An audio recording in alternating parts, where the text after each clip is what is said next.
Bismillahirrahmanirrahim. Perkenankan kami berbagi tata cara sholat gerhana. Sebelum membahas mengenai tata cara sholat gerhana, ada beberapa catatan yang perlu kita perhatikan terkait fikih sholat gerhana.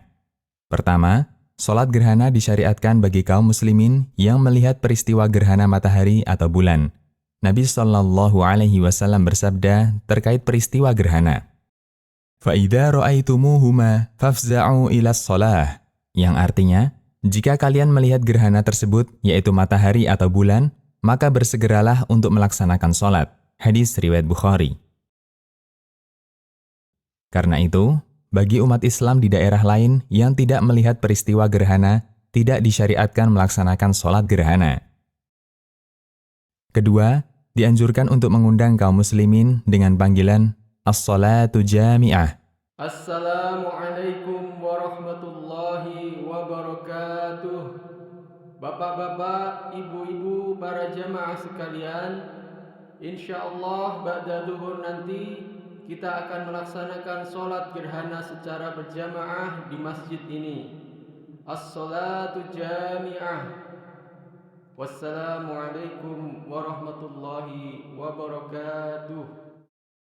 Dari Abdullah bin Amr radhiyallahu anhu, beliau menceritakan, "Lamma kasafatis syamsu ala ahdi Rasulillah sallallahu alaihi wasallam, nudiya innas salata jami'ah." Yang artinya, ketika terjadi gerhana matahari di zaman Nabi sallallahu alaihi wasallam, diserukan as-salatu jami'ah. Hadis riwayat Bukhari. Makna kalimat ini adalah hadirilah sholat yang dilaksanakan secara berjamaah ini, Fathul Bari. Jika masyarakat tidak memahami panggilan ini, bisa diumumkan dengan redaksi dan bahasa yang bisa dipahami umumnya masyarakat.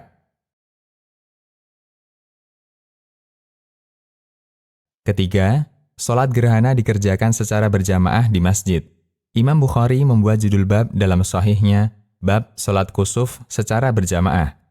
Al-Hafidh menjelaskan, jika imam tidak datang, maka salah satu di antara masyarakat menjadi imam bagi jamaah yang lain.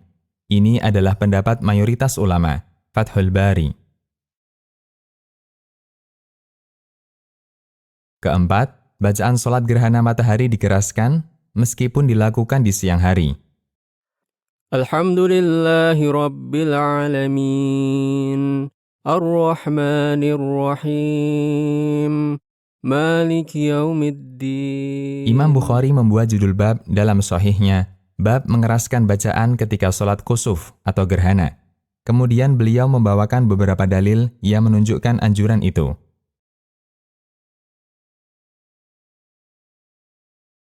Kelima, dianjurkan bacaannya panjang, demikian pula ruku' dan sujudnya. Allahu Akbar.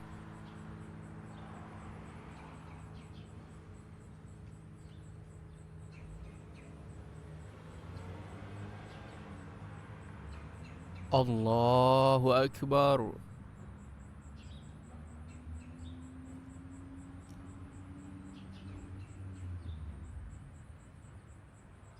Aisyah radhiyallahu anha mengatakan, "Ma sajadtu sujudan qat kana atwala minha." Yang artinya, saya belum pernah melakukan sujud yang lebih panjang daripada sujud sholat gerhana. Hadis riwayat Bukhari. Dalam riwayat yang lain, beliau mengatakan, "Ma raka'tu ruku'an qat wala sajadtu sujudan qat kana atwala minh." Yang artinya, saya belum ruku' maupun sujud sekalipun yang lebih panjang daripada ruku' dan sujud ketika sholat gerhana. Hadis riwayat Muslim.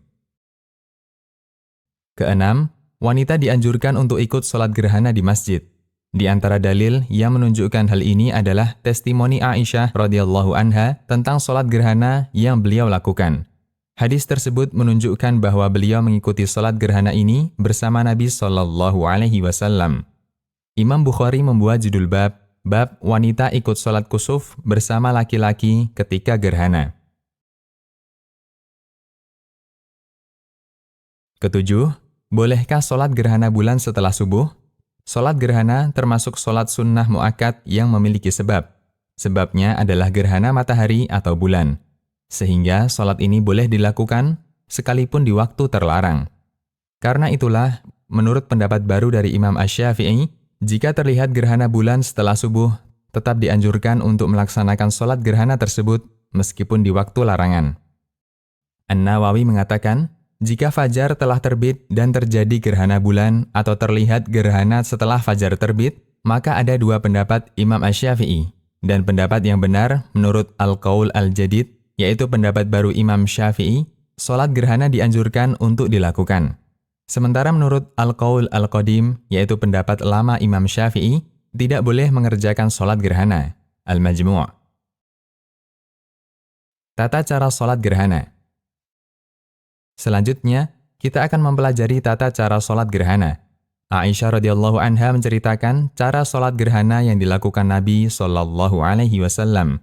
Aisyah radhiyallahu anha mengatakan, "Khasafatis syamsu fi hayatin Nabi sallallahu alaihi wasallam, fa kharaja ila al-masjid fa saffa an-nasu wara'ah, fa kabbara, fa qatara Rasulullah sallallahu alaihi wasallam qira'atan tawilah, thumma kabbara fa raka'a ruku'an tawilah." ثم قال سمع الله لمن حمده فقام ولم يسجد وقرأ قراءة طويلة هي أدنى من القراءة الأولى ثم كبر وركع ركوعا طويلا وهو أدنى من الركوع الأول ثم قال سمع الله لمن حمده ربنا ولك الحمد ثم سجد ثم قال في الركعة الآخرة مثل ذلك Fastakmala arba'a raka'at fi arba'i sajadat.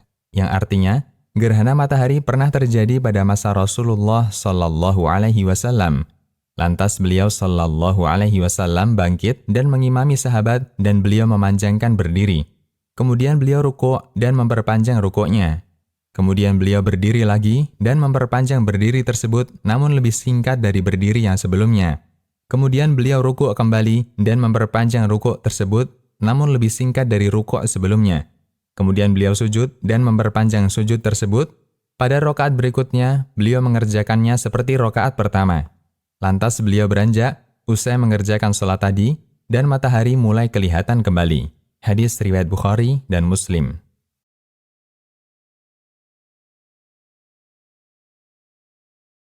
Kita urutkan sebagai berikut.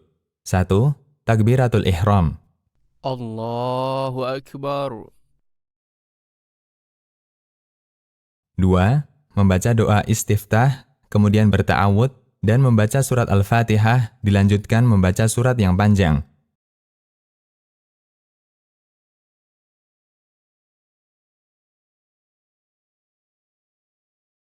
3. Kemudian rukuk dengan memanjangkan rukuknya.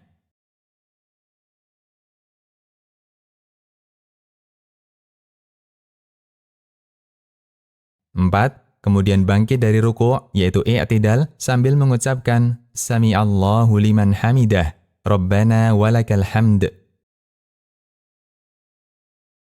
5. Setelah i'tidal ini, tidak langsung sujud, namun dilanjutkan dengan membaca surat Al-Fatihah dan surat yang panjang.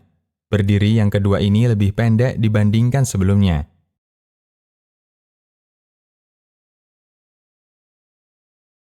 6. Rukuk kembali, yaitu rukuk kedua, yang panjangnya lebih pendek dari rukuk yang pertama.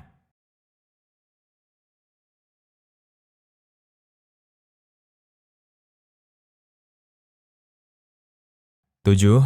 Bangkit dari rukuk, yaitu i'tidal, sambil mengucapkan Sami'allahu liman hamidah, Rabbana walakal hamd.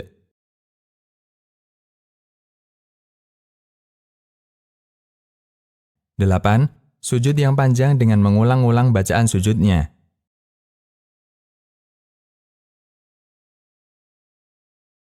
9. Duduk antara dua sujud sambil mengulang-ulang bacaannya.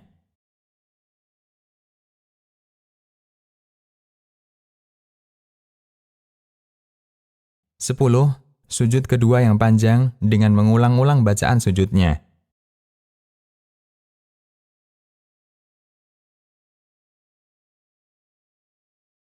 11. Kemudian bangkit dari sujud, lalu mengerjakan rakaat kedua sebagaimana rakaat pertama. Hanya saja bacaan dan gerakan-gerakannya lebih pendek dibandingkan sebelumnya.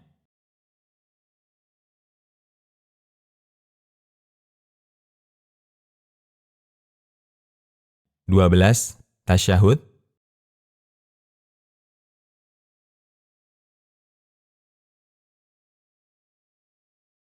13. Salam 2 kali. Al-Mughni dan Al-Majmu'.